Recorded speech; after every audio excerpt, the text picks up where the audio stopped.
Hello everyone. Welcome to your very much trusted platform Veranda IES, जहां हम current affairs को समझेंगे बहुत ही क्रिस्प तरीके से, शार्प और स्ट्रक्चर्ड वे में हर एक इशू को अंडरस्टैंड करेंगे. This is me Supriya and you are attending Veranda IES का करंट अफेयर्स सेशन. आज के सेशन में हम कुछ बहुत ही इंपॉर्टेंट और एग्जाम रेलेवेंट इश्यूज को कवर करने वाले हैं. जो एक नजर डाल देते हैं इंडेक्स पे कि आज के टॉपिक्स कितने इंपॉर्टेंट है और क्या क्या है. फर्स्ट टॉपिक है एफटीए का. ये टॉपिक ग्लोबल ट्रेड और इंडिया के इमर्जिंग रोल पर फोकस करेगा, specially in the context of free trade agreements and how India is becoming a hub for global capabilities centres. उस पे एक बार नजर डालेंगे. Then second point is about the threats to India's great power status. एक thought provoking article है ये, जो India के स्ट्रेटेजिक एम्बिशंस, ग्लोबल परसेप्शन और रीजनल पॉलिसीज के बीच के टेंशन को ना हाईलाइट करता है. इसके स्ट्रेटेजिक इम्प्लीकेशंस क्या होंगे हमारे यूपीएससी के एग्जाम पॉइंट ऑफ व्यू से, ये बहुत इंपॉर्टेंट है. Then when we talk about third topic, Parliament begins the process of Justice Verma's impeachment. ये एक बहुत ही रेयर कॉन्स्टिट्यूशनल डेवलपमेंट है. जुडिशियल अकाउंटेबिलिटी और इम्पीचमेंट प्रोसीजर को समझने का एक बहुत ही परफेक्ट अपॉर्चुनिटी है. So we will understand the thorough constitutional provisions for impeachment etcetera. Then we talk about NISAR. NISAR माने जो joint satellite by NASA and ISRO है. It is to be launched by July 30. India और US का जो space collaboration है उसका एक landmark moment होगा. This is also a tech game for हमारे लिए तो ये बहुत इंपॉर्टेंट हो जाएगा प्रीलिम्स के पॉइंट ऑफ व्यू से. So we will get through the factual data of all the satellite details etc. Then fifth topic है human induced earthquakes and the developmental activities. एक बहुत ही fascinating but very alarming link between infrastructure development और seismic activities. ये topic environment से जुड़ा है, geography से जुड़ा है, डिजास्टर मैनेजमेंट से भी जुड़ा है. तो वेरी मल्टी डायमेंशनल अप्रोच लेके आया है ये topic. So we have to understand it very properly. Then आता है six, legal status of right to vote in India. बहुत ज्यादा इंपॉर्टेंट टॉपिक है क्योंकि आजकल जो ये बिहार स्पेशल रोल रिविजन का चल रहा है, या ऐसे बहुत सारे क्वेश्चंस उठ रहे हैं. People are losing trust. तो ये सारी चीजें अंडरस्टैंड करने के लिए एक्चुअली राइट टू वोट का कॉन्स्टिट्यूशनली वैल्यू क्या है, इस टॉपिक को आप प्रीलिम्स और मेंस दोनों में एक्सपेक्ट कर सकते हो. तो we have to see this angle of it as well. ठीक है. So this is very important topic again. So all the six topics we are going to discuss are going to be very important with the exam point of view.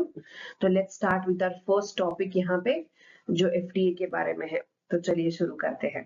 So let's start with today's first topic. India और UK का जो free trade agreement से जुड़ा हुआ है, लेकिन इस बार trade का फोकस कुछ और है, और वो है ग्लोबल कैपेसिटी सेंटर्स यानी जीसीसी. इंडिया और यूके एफटीए के एडवांस निगोशिएशन स्टेज पे है, और इस बार का जो उनका एजेंडा है वो जीसीसी को एक्सपैंड करना है, which are emerging as powerful engine in India's digital economy, you can say. अब ये जीसीसी होता क्या है? ये उसका फुल फॉर्म एक्चुअली है ग्लोबल कैपेबिलिटी सेंटर्स, और इनको कहीं कहीं कहीं ग्लोबल इन हाउस सेंटर्स भी बोला जाता है. ये करते क्या है? ये ऐसे ऑफशोर यूनिट होते हैं जो मल्टीनेशनल कंपनीज के द्वारा सेटअप किए जाते हैं, mainly to handle IT service, R&D, data analytics, cyber security जैसे थिंग्स. एग्जाम्पल से समझते हैं. सपोज कोई यूके बेस्ड फार्मा कंपनी है और उसने हैदराबाद में अपना जीसीसी सेटअप किया, तो वहां से आर&डी और डेटा एनालिसिस इंडिया से हैंडल होगा, बट सर्विस यूके मार्केट को मिलेगी. इंडिया में अभी तक अराउंड 1500 से भी ज्यादा जीसीसी एम्प्लॉइंग है. तो ये बहुत ही हमारे लिए महत्वपूर्ण स्टेप है. अब इस एफटीए के through UK wants to leverage this existing strength more, और इंडिया के लिए ये गोल्डन अपॉर्चुनिटी है to position itself as the digital back office of the world. तो this is the context of this article. India और UK के बीच में ना ट्रेड और कल्चरल रिलेशन कॉलोनियल एरा से चले आ रहे हैं, लेकिन मॉडर्न डिप्लोमेटिक स्ट्रक्चर में ये टाइज इंस्टीट्यूशनलाइज अभी नहीं हुए हैं. अब इंडिया और यूके का जो एक कॉम्प्रिहेंसिव स्ट्रेटेजिक पार्टनरशिप देखा हमने, वो एक रोड मैप के जैसे है, जो कि एक लॉन्ग टर्म विजन डॉक्यूमेंट को रिप्रेजेंट करता है, ट्रेड में, डिफेंस में, क्लाइमेट चेंज एक्सेट्रा में। तो ये बताता है कि एफटीए सिर्फ एक इकोनॉमिक एग्रीमेंट नहीं होगा, it is also part of a very broader strategic alignment.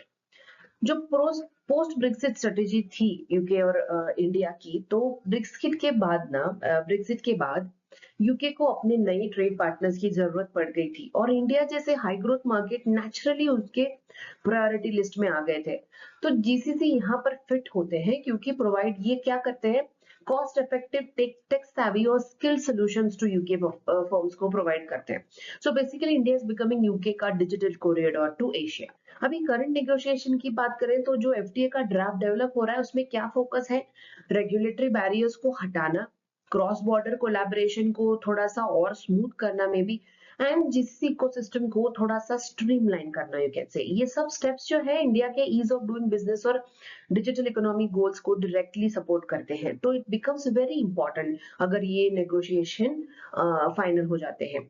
FTA के थ्रू ना दोनों कंट्रीज जो है एम कर रहे हैं इंडिया को एक ग्लोबल सर्विस पावर हाउस बनाने के लिए, स्पेशली जो फील्ड है डिजिटल इनोवेशंस या आर&डी में, या ग्लोबल वैल्यू चेन में भी आगे बढ़ना, फिनेंशियल टेक्नोलॉजी में आगे बढ़ना। ये हेल्प करेगा इंडिया को ग्लोबल वैल्यू चेन में हायर पोजीशन पर ले जाने की, instead of just being as a back end service provider. तो ये था फ्यूचर विजन इस नेगोशिएशन का। एफटीए के जरिए सिर्फ गुड ट्रेड्स नहीं हो रहे, नॉलेज इकोनॉमी और डिजिटल पार्टनरशिप भी हम यहाँ पे रीडिफाइन होते हुए देख रहे हैं।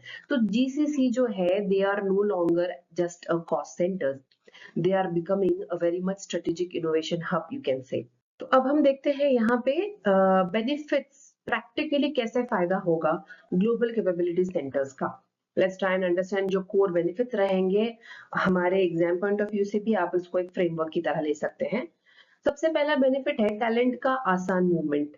इंडिया और यूके के स्किल्ड प्रोफेशनल्स के बीच easy cross border movement possible होगा, जिससे जो है नॉलेज ट्रांसफर और एक्सपर्टीज को सीमलेस शेयरिंग मिलेगी।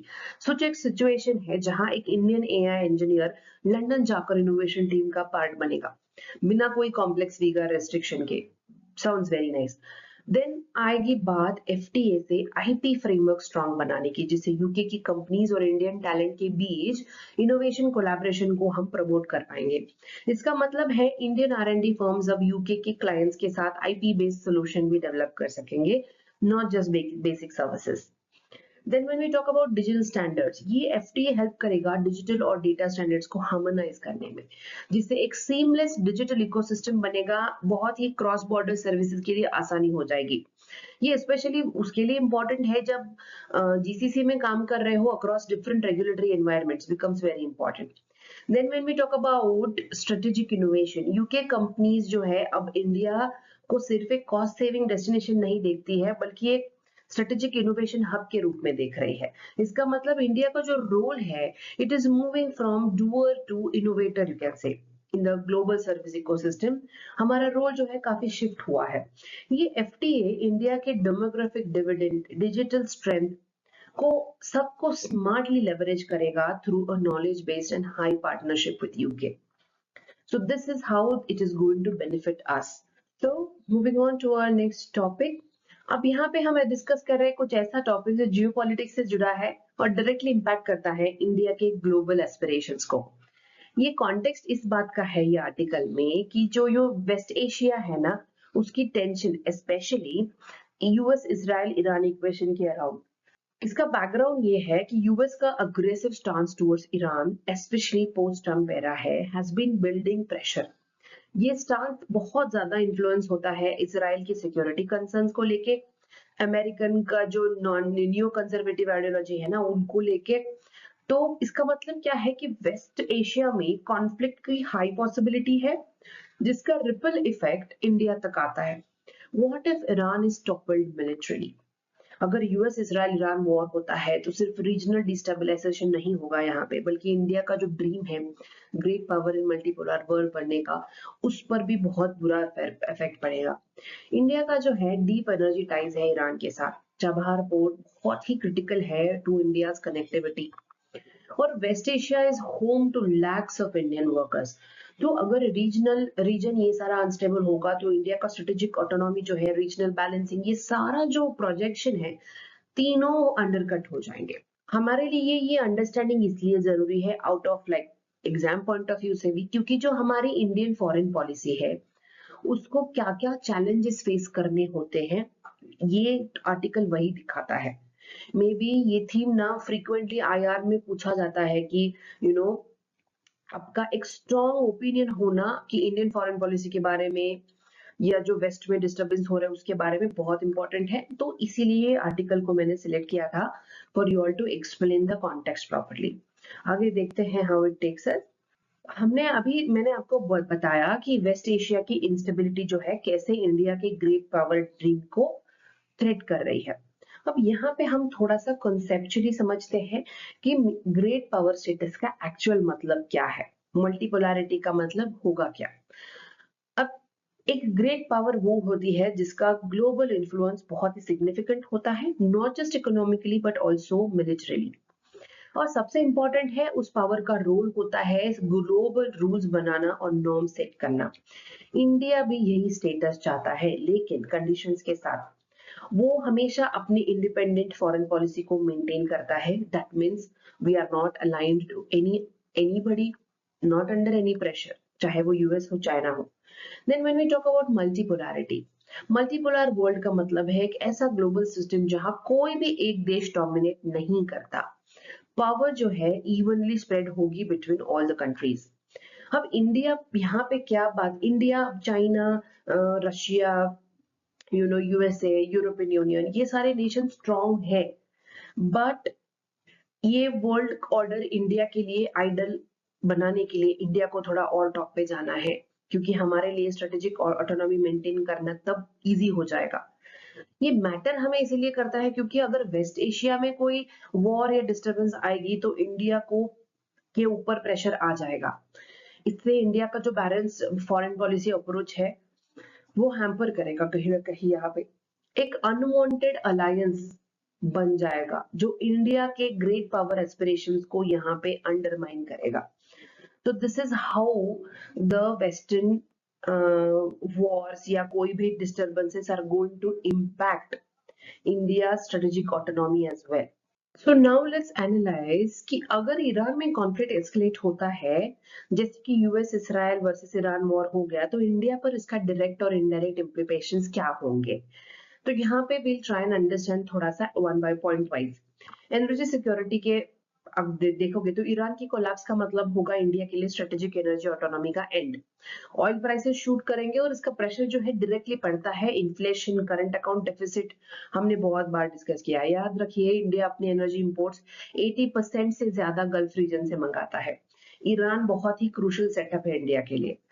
तो अगर अगर वॉर होती है तो इंडिया पर प्रेशर आएगा to align with western bloc, लेकिन इंडिया की फॉरेन पॉलिसी की स्ट्रेंथ ही यही है, उसकी स्ट्रेटेजिक ऑटोनॉमी और बैलेंसिंग रोल। अब रशिया के साथ हो, यूएसए के साथ हो, एक्सेट्रा, ये अलाइनमेंट का प्रेशर इंडिया की ग्लोबल आइडेंटिटी को बहुत बुरी तरीके से हर्ट करेगा।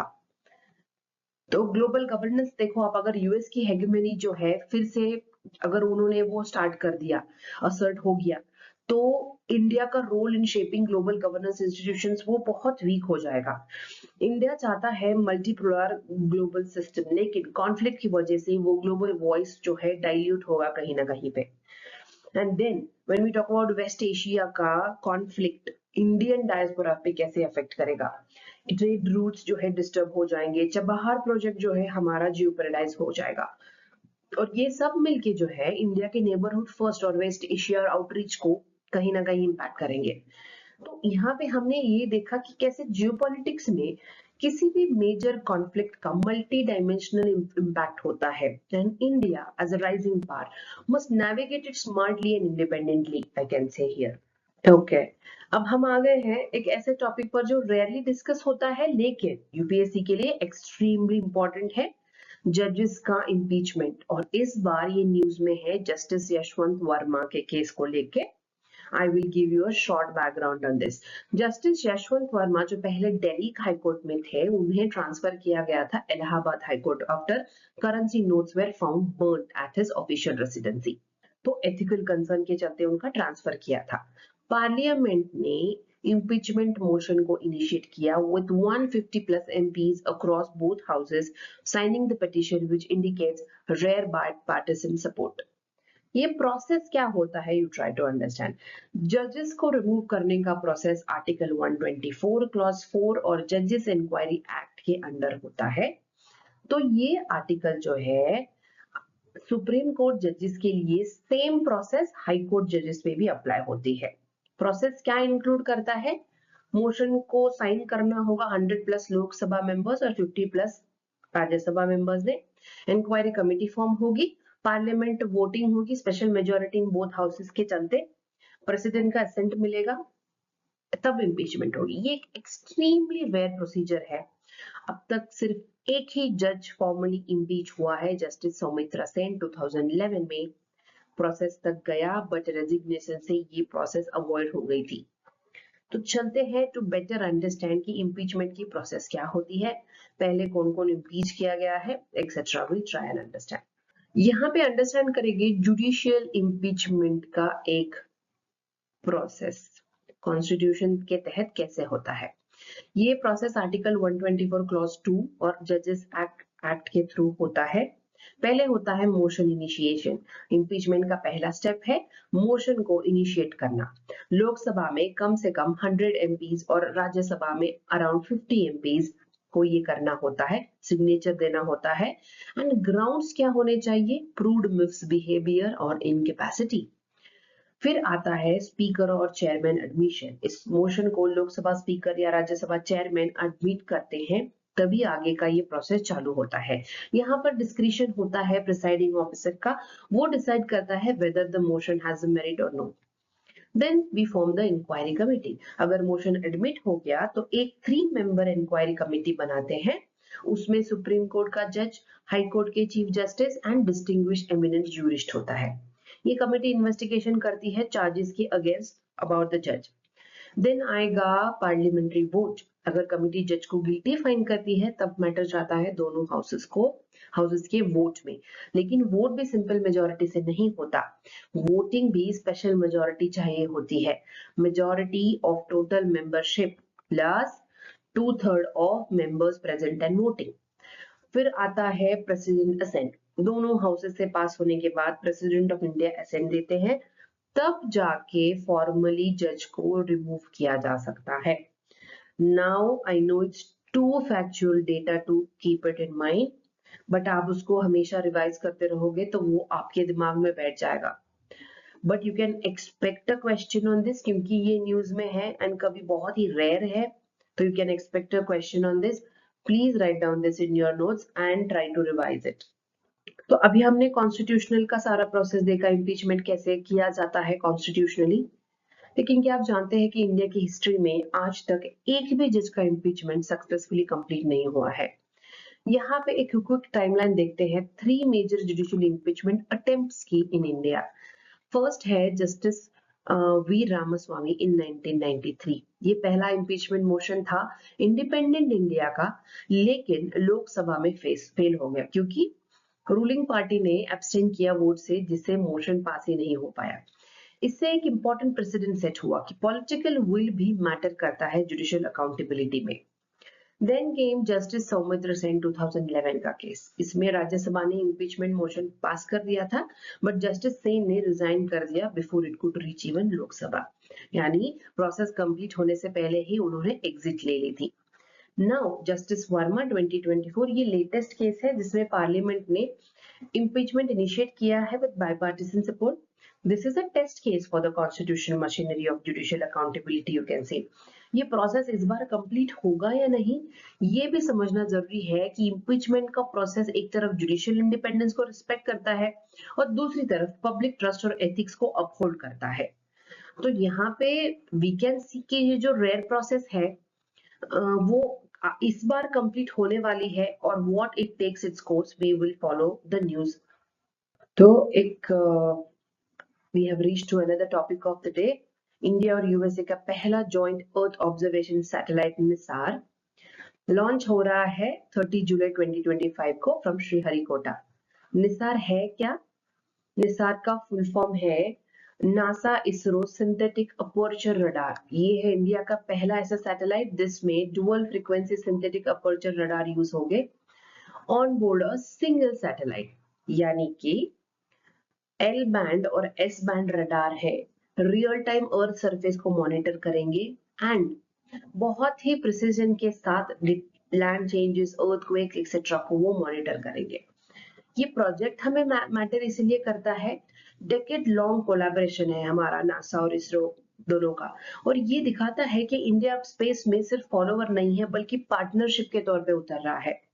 World's most powerful space agency के साथ हम काम कर रहे हैं, तो this becomes automatically very important. अब earthquake, landslide prediction, glacier monitoring, crops and forest mapping, ऐसे सारे डेटा को जो अगर रियल टाइम मिलेगा हमें, तो हमें उसका कितना वैल्यूएबल यूज होगा। तो साइंटिफिक एनालिसिस के लिए भी, पॉलिसी प्लानिंग्स के लिए भी, इनफैक्ट आई एम सेइंग, तो this becomes very important in every point of view, you can say. तो नाउ लेट्स मूव एक निसार के टेक्निकल हार्ट की तरफ। इस स्लाइड में हम यहाँ पे देखने वाले हैं कि कैसे टेक्नोलॉजी के दम पर निसार मिशन इतना रेवोल्यूशनरी बन रहा है। ड्यूअल फ्रीक्वेंसी रडार की बात करोगे तो ये सैटेलाइट कैरी कर रहा है नासा का एल बैंड रडार, इसरो का एस बैंड रडार। ये दोनों फ्रीक्वेंसीज मिलके प्रोवाइड करते हैं high precision earth observation data from glaciers to ground shifts, यानी कि एक साथ ही deep surface level sensing possible हो पाएगी। एडवांस एंटेनाज यूज कर रहे हैं। निसार में लगाया गया है एक 12 मीटर अनफर्डेबल मेश रिफ्लेक्टर एंटेना जो नासा ने डिजाइन किया है, और इसका जो है इंटीग्रेट किया गया है इसरो के 3K सैटेलाइट बस के साथ। इस साइज का एंटेना स्पेस में ले जाना और अनफोल्ड करना इंजीनियरिंग मार्वल ही माना जाएगा। Then when we talk about orbital parameters, तो सैटेलाइट को प्लेस किया जाएगा in a sun synchronous orbit at 743 kilometre altitude with 98.4 inclination, और ये हर 12 दिन में पूरी अर्थ को स्कैन करेगा। ये ऑर्बिट इंश्योर करता है uniform lighting conditions that is helpful in long term earth surface comparison, you can say। Imaging capabilities देखोगे तो निसार का कोर स्ट्रेंथ है high resolution imaging using SweepSAR technology. अब उसके साथ क्या होगा, अर्थक्वेक जोन्स के सटल शिफ्ट्स डिटेक्ट करने का पॉसिबिलिटी मिल जाएगा। Forest cover changes, glacier melt जैसे एनवायरमेंटल डिजास्टर को भी हम ट्रैक कर पाएंगे। ये इमेजिंग सिस्टम माइनर से माइनर ग्राउंड मूवमेंट भी एक्यूरेटली रिकॉर्ड कर सकता है। तो आपने देखा कैसे ये जो टेक्निकली लोडेड सैटेलाइट जो है इतना एडवांस टेक्नोलॉजी लॉन्च करने वाला है, that is going to be fruitful for both the countries.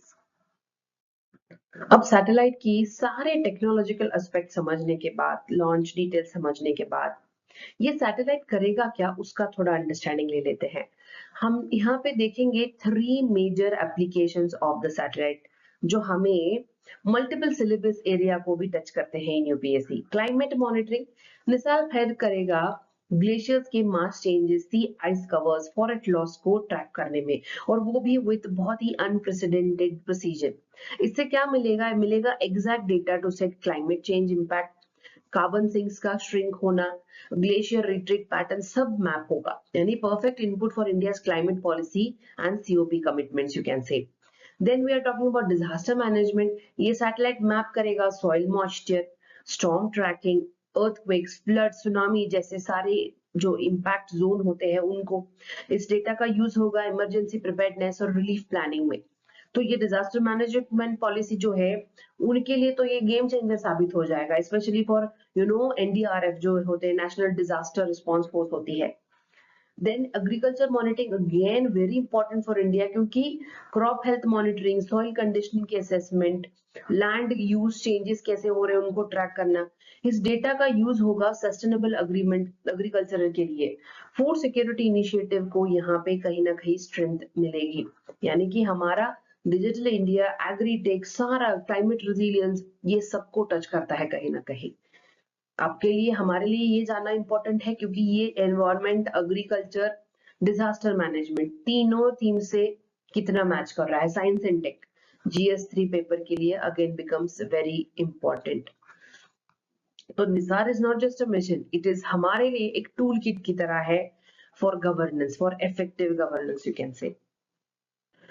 आपने हमेशा सुना होगा कि earthquakes are natural disaster, लेकिन नए जियोफिजिकल रिसर्च ये बताते हैं कि हम भी earthquake इंड्यूस कर सकते हैं थ्रू आवर डेवलपमेंट एक्टिविटीज। इसको समझने के लिए मैन मेड इंटरवेंशन कैसे सिस्मिक इवेंट्स को ट्रिगर करती है, दिस इज द आर्टिकल।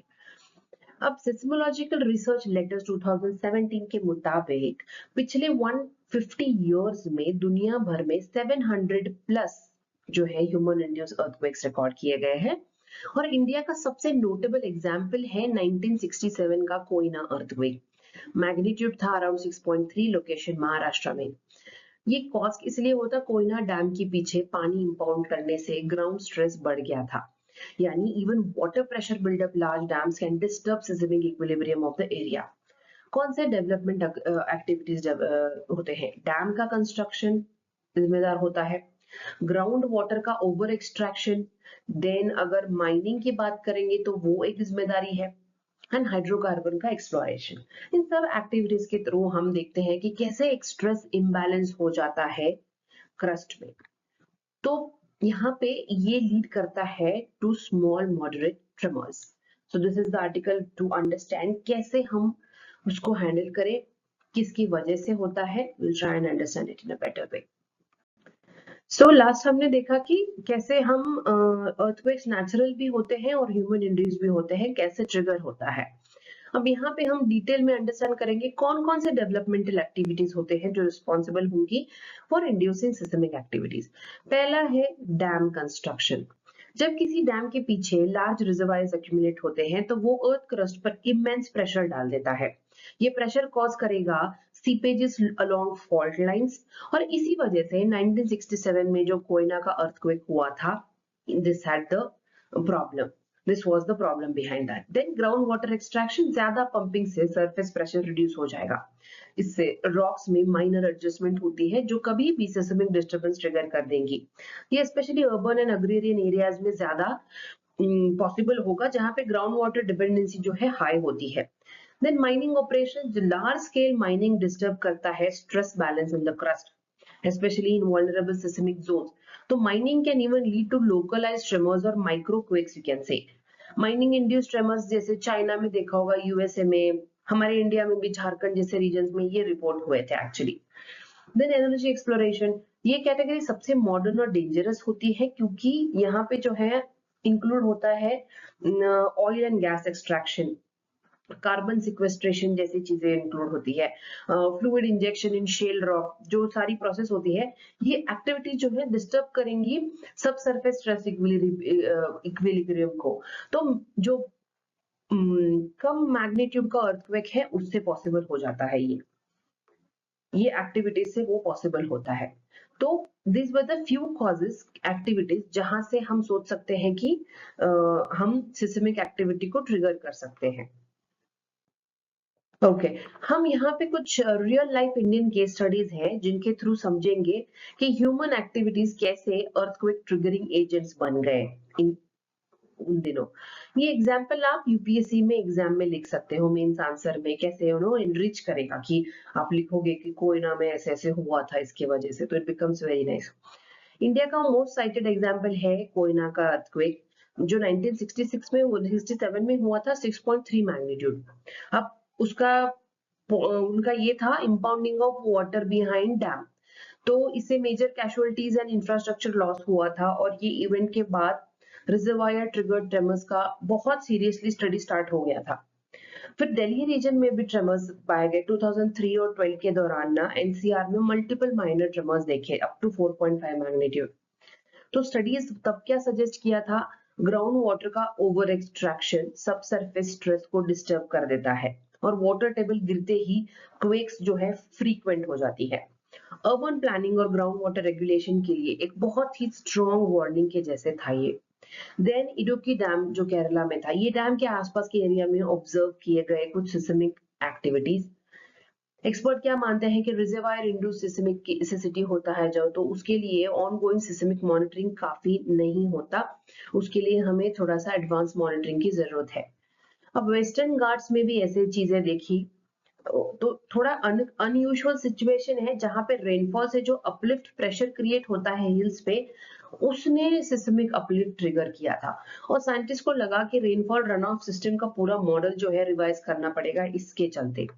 ये बताता है कि ये जो क्लाइमेट लिंक्ड प्रोसेसेस होती है वो भी इंटरैक्ट करेंगी जियोलॉजिकल वल्नरेबिलिटीज के साथ, and then comes such kind of situations. हमारे लिए ये याद रखना यहाँ पे जरूरी है कि डेवलपमेंट जो है without geological mindfulness can turn growth zones into seismic hotspot. In short, this is the thing.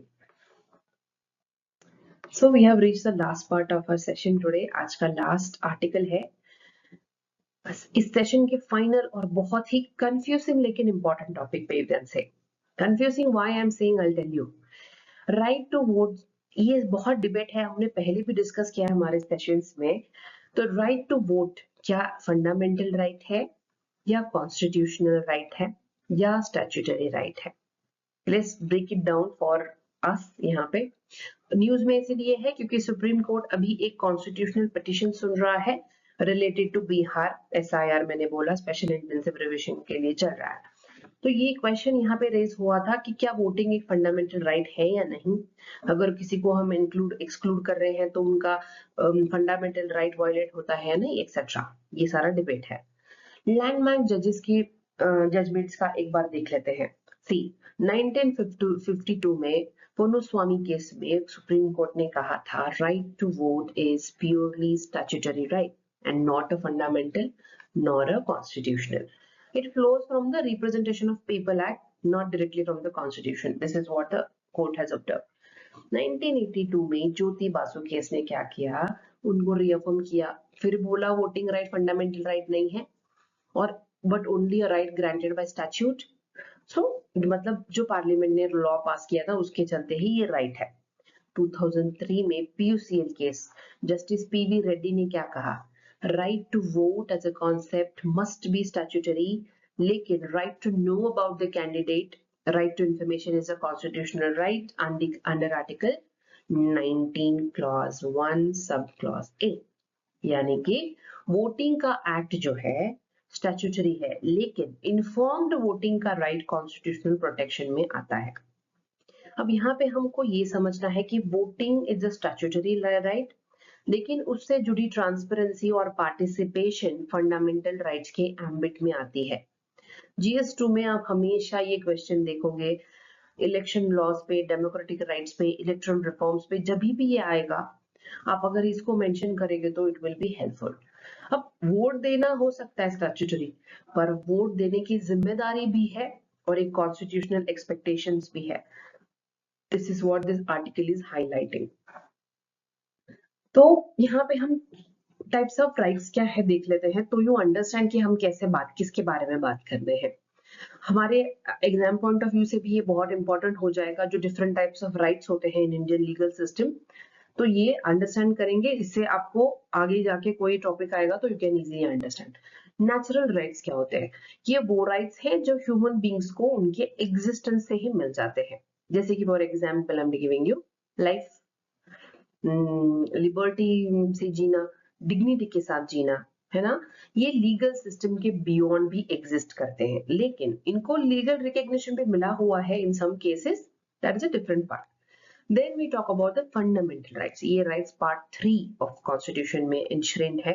ये directly enforceable है सुप्रीम कोर्ट में अंडर आर्टिकल 32। क्या क्या इंक्लूड होता है इसमें? इसमें इंक्लूड होता है right to equality, freedom of speech, protection against exploitation, right to constitutional remedies. Fundamental rights का मतलब है core of our democracy, you can say. Then comes constitutional rights. ये राइट्स भी कॉन्स्टिट्यूशन से ही डिराइव है, लेकिन पार्ट 3 में नहीं होते हैं। एग्जाम्पल माने राइट टू वोट, ये अंडर आर्टिकल 326 में आता है, यानी ये कॉन्स्टिट्यूशन से मिलता है लेकिन आर्टिकल 32 के अंडर एनफोर्सेबल नहीं है। Then we are talking about statutory right. ये राइट्स पार्लियामेंट या स्टेट लेजिस्लेचर के द्वारा स्पेसिफिक लॉ से मिलती है। Example voting procedure, voter rules, eligibility, सारा डिफाइंड है रिप्रेजेंटेशन ऑफ पीपल एक्ट 1951 के थ्रू। तो अगर पार्लियामेंट किसी स्टैट्यूटरी राइट को मॉडिफाई करे तो वो कॉन्स्टिट्यूशनली वैलिड है This is what the statutory right means. I hope you have understood this. It's very important to have a basic understanding between the differences we have discussed here. I hope you have understood it. Okay. तो अब इस session के सबसे important contemporary debate को समझने की कोशिश करते हैं. सुप्रीम कोर्ट के अनूप बर्नवाल केस 2023 के जजमेंट से जुड़ा हुआ मुद्दा है, राइट टू वोट स्टैट्यूटरी है या फंडामेंटल. मेजॉरिटी ओपिनियन क्या बोलता है, जो ये केस में भी हुआ था. सुप्रीम कोर्ट ने रीअफर्म किया कि right to vote is a statutory right only, not a fundamental right under part 3. यानी ट्रेडिशनल जुडिशियल इंटरप्रिटेशन यहाँ पे कंटिन्यू हुआ. डिसेंटिंग व्यू क्या है? अब जस्टिस अजय रस्तोगी जो है उन्होंने कहा राइट टू वोट रिफ्लेक्ट करता है सिटीजन्स के फ्री चॉइस को. ठीक है, तो ये क्या है, ये जो चॉइस है एक्सप्रेशन का article 19 clause 1 and sub clause A के अंडर आता है, यानी फ्रीडम ऑफ एक्सप्रेशन. तो उनका मानना है कि वोटिंग का एक्ट फंडामेंटल नेचर का हो सकता है. Then we talk about the legal implication. सबसे इंपॉर्टेंट एंगल यहाँ पे ये है कि क्या किसी वोटर को वोट डिनाई करना आर्टिकल 32 के अंडर चैलेंज किया जा सकता है, और क्या इलेक्टोरल एक्सक्लूजन को फ्रीडम ऑफ एक्सप्रेशन वायलेशन माना जाएगा. ये क्या करेगा, डायरेक्टली इफेक्ट करेगा सिटीजंस एक्सेस टू जस्टिस को भी, और लीगल रेमेडीज जो होते हैं इलेक्टोरल मैटर्स में उनको भी. Then we are talking about reform context में. जब भी इलेक्टोरल रिफॉर्म्स की बात होती है, राइट टू वोट का जो लीगल स्टेटस है वो हाईलाइट हो जाता है. फॉर डेमोक्रेटिक लेजिटिमेसी हो, ग्रीवियंस को रिड्रेस करना हो, या फॉर इंक्लूसिव गवर्नेंस, ये सारा जो है कॉन्टेक्स्ट है उसी के अराउंड रिवॉल्व होता रहता है. तो आई होप कि ये जो करंट लीगल बैटल है उसका भी थोड़ा सा आपको समझ में आ गया है रिगार्डिंग ये किसके बारे में और किस पॉइंट ऑफ व्यू से बात कर रहे हैं. जो मैंने फैक्चुअल डेटा बताया था आप उसका नोट कर बना सकते हैं so that you can revise it properly. तो हमने ये जो पूरा सेशन देखा आज का, उसमें एक बात बहुत ही कॉमन पॉइंट्स है जो I want to tell you. India का जो ग्लोबल एस्पायरेशन है, ग्रेट पावर बनने का एस्पायरेशन, मतलब कि हमारी स्ट्रेटेजिक ऑटोनॉमी मेंटेन हो, रीजनल कॉन्फ्लिक्ट्स जैसे यूएस ईरान टेंशन जो भी उनका प्रॉब्लम चल रहा है उससे भी बचना हो, तो उसका अप्रोच कैसे हम कैलिब्रेटेड वे से लेना चाहते हैं, ये है. देन वी स्पोक कैसे एक इम्पीचमेंट प्रोसेस फंडामेंटल सवाल बन गया है जुडिशियल इंडिपेंडेंस वर्सेस अकाउंटेबिलिटी का, और उससे जो है कॉन्स्टिट्यूशनल सेफगार्ड्स एक रियल टाइम टेस्ट भी जुड़ा हुआ है. We will see how where it takes us. Then we spoke about हमारा साइंटिफिक एडवांसमेंट, कैसे हम यूएस के साथ मिलके एक एग्जाम्पल सेट कर रहे हैं, सेटिंग की साइंटिफिक कैपेबिलिटीज इंडिया की कैसे है, और हम कैसे एक बहुत ही लीडिंग ग्रुप के साथ पार्टनरशिप करने के कैपेबल हैं. सैटेलाइट बहुत ज्यादा इंपॉर्टेंट डेटा जो है हमें देगा, क्लाइमेट मॉनिटरिंग, डिजास्टर मैनेजमेंट, जो इंडियन पॉइंट ऑफ व्यू से बहुत ही क्रूशियल पॉइंट्स हैं. देन हमने देखा कैसे डेवलपमेंटल चैलेंजेस है, चाहे वो ह्यूमन इंड्यूस्ड अर्थक्वेक्स हो, राइट टू वोट का लीगल स्टेटस हो, ये सारे इश्यूज हमें क्या दिखाते हैं, डेवलपमेंट, एनवायरनमेंट, राइट्स, गवर्नेंस, ये सारी बात जो है एक कॉम्प्लेक्स इंटरप्ले जैसे हो रही है, जिसे हमें समझना है बहुत ही डीप वे में, जहां पे हम उसको एक ही इसमें वैप कर पाए. Only we need to understand यहाँ पे ये है कि प्रॉब्लम्स भले ही डाइवर्स हैं, लेकिन हमें एज अ पेरेंट और as a policy maker also इसका कनेक्शन ढूंढना होगा to have a very calibrated and balanced move. अपने पूरे सेशन में हमने diplomacy, governance, judiciary, science and tech सब कुछ एक्सप्लोर किया है ना. तो I hope you like this session today. I want you to keep your revision, you know I tell you ऐसे एक रिविजन कर सकते हो आप 3 days में, 3 days में कर सकते हो, देन 7 days में कर सकते हो, 21 days में कर सकते हो. तो you can please keep revising your current affairs like this. कोई डाउट रहेगा तो कमेंट्स में मेंशन कीजिए. आज के लिए इतना ही. Thank you very much for attending today's session. Signing off for today. मिलते हैं कल. Thank you so much. Veranda IAS, where your dream becomes reality.